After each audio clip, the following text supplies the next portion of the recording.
Tom Moore, Calkins Media, covers the 76ers. And, of course, the Sixers still searching for their first win. 43 straight losses in October and November. That's not so good. Their chances probably of winning the game tonight, not as good. Joel Embiid won't make the trip. We'll get into that and more with the 76ers with Tom right now here on the Sports Bash 97.3 ESPN. Welcome back, Tom. How are you, friend? I'm okay, Mike. How are you? Always good, man. And, little head scratching. I guess Joel was a little caught off base by this as well, that he will not play tonight. And a lot of people, up in arms like, hey, we knew he wasn't going to play back-to-backs, but now you're just picking random games out that he's not going to play.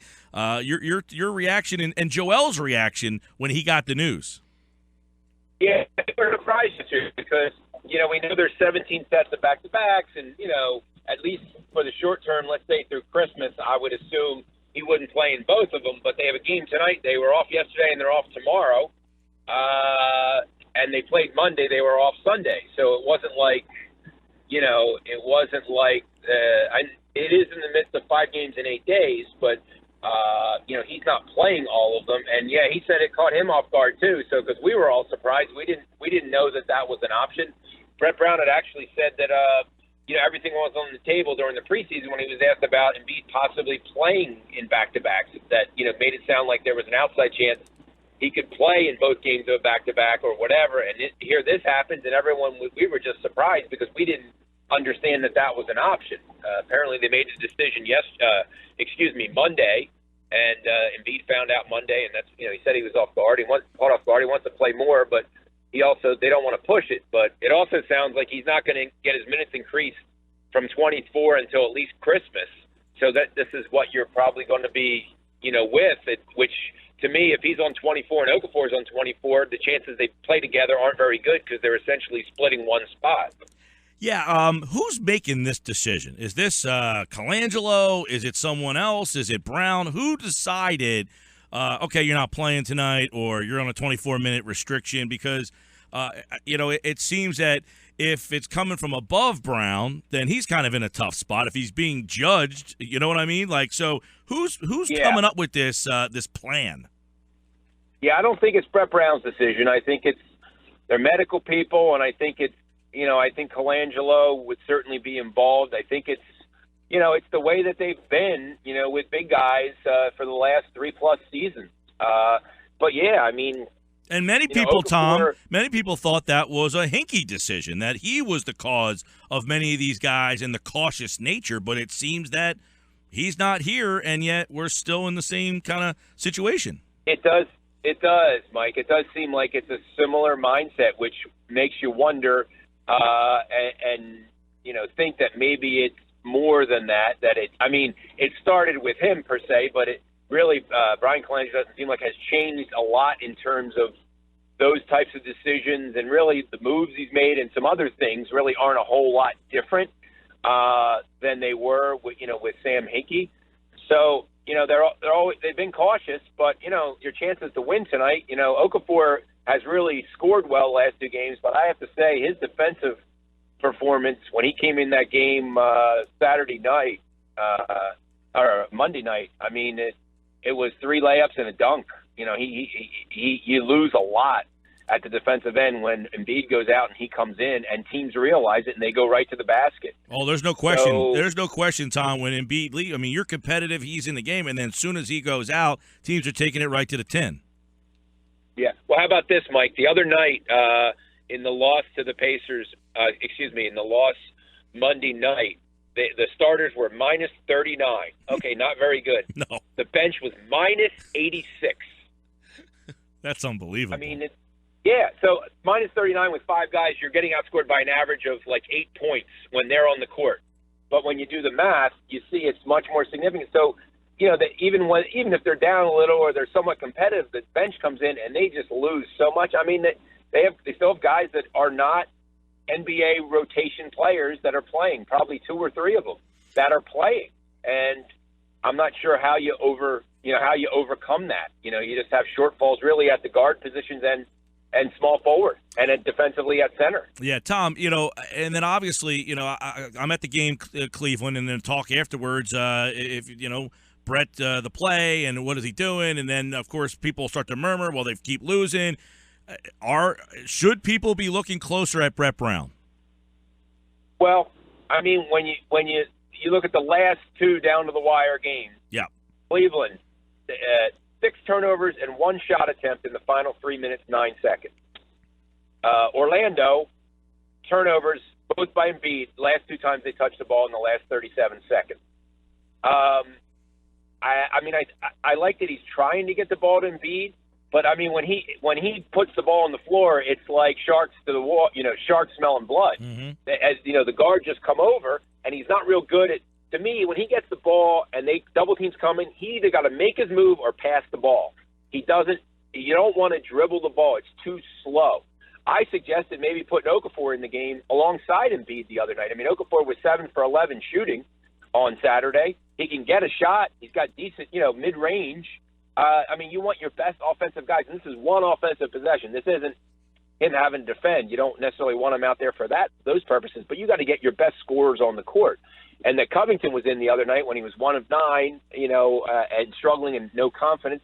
I'd rather see Hollis Thompson or whoever, Ilyasova and Sarge. It doesn't matter to me at that point. Positional, right? If you're running one play, then positional really is insignificant there. He's been reluctant to use. You can have 2 centers and 2 power forwards or whatever. It doesn't really matter. You just need a ball handler, right? Give me your best 4 scorers and a ball handler out there.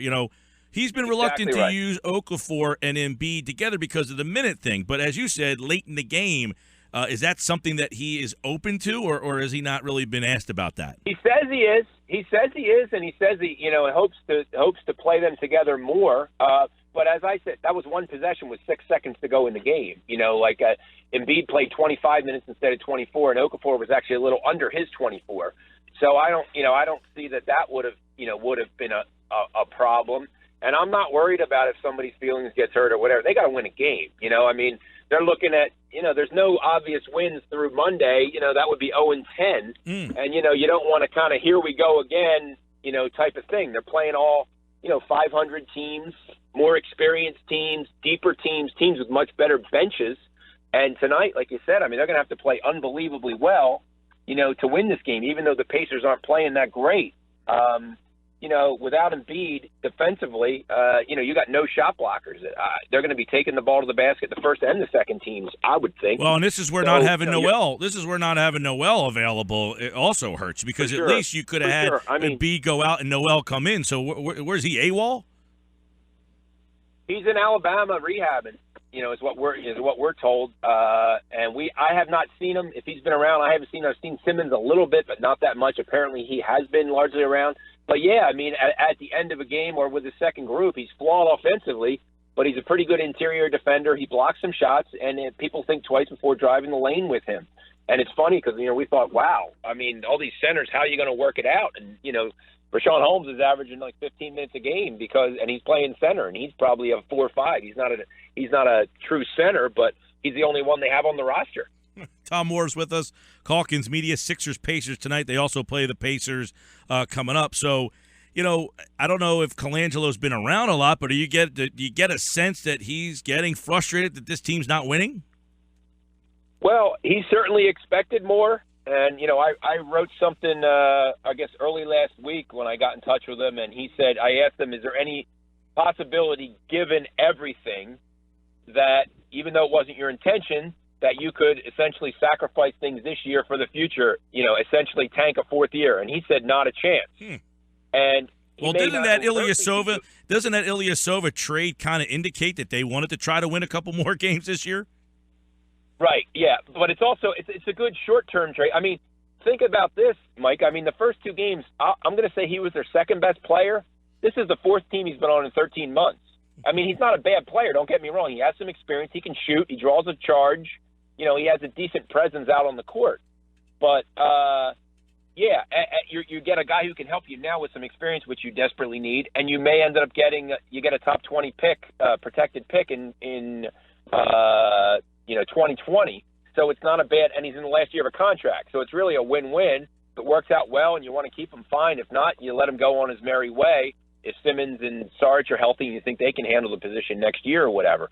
But, yeah, he's done some little things, and that would be one thing that probably he did that probably Hinkie wouldn't have done. But he is trying to be competitive, and he wants to win because he said, too, and so has Brett Brown, that things are different this year. This is the year you kind of start working your way, that long climb back up the Eastern Conference standings, and now you're wondering where the first win's coming from. And, it could be a while. There are no guarantees. Yeah, and this team's 0-6, and we've seen teams in the past 0-4. Does this team have a different feel? Is this team more competitive, better? Obviously, just because Embiid they are, but is it 0-6 because they stink or 0-6 because, hey, they just haven't finished out a game yet? Well, it's weird because 0-6 is 3 games they haven't been competitive, and then the 3 close games, nobody can make a shot at the end. Gerald Henderson twice and, Embiid. So it's kind of a hodgepodge, that they'll be competitive in a game, and then they've had some bad third quarters, and then, they played really, really well against Cleveland. I was surprised how well and that it was that tight. But when you can't score, and when you don't have a guy to get a shot, let alone make a shot at the end of games, it's almost impossible to win. When you commit 6 turnovers in the last 3:09 of a game, it's a miracle that it's a 1-point game. Yeah.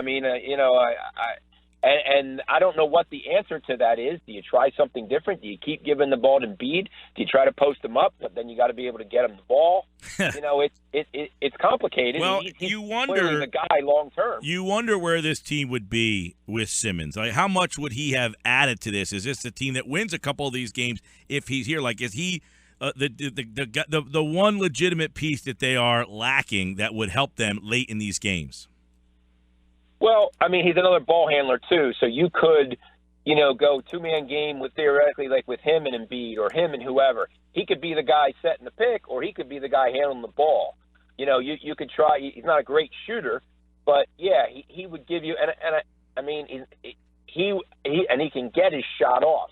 I would think they would have won at least one of these games with him, but they don't have him. And they don't have Bayless and they don't have Noel, and that doesn't – Simmons obviously sounds like a lot, but the other two you think, well, that's not, Bayless hasn't started many games in his career, but this team is just so short in the backcourt, so lacking, and he's would be one of your 3 best shooters, too. Bayless, I could see him playing off the ball a decent amount because they're not getting production from the 2-guard spot, too. No doubt.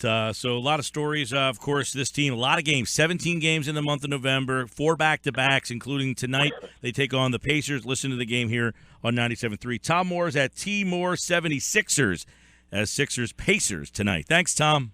Sure, Mike. Have a good one.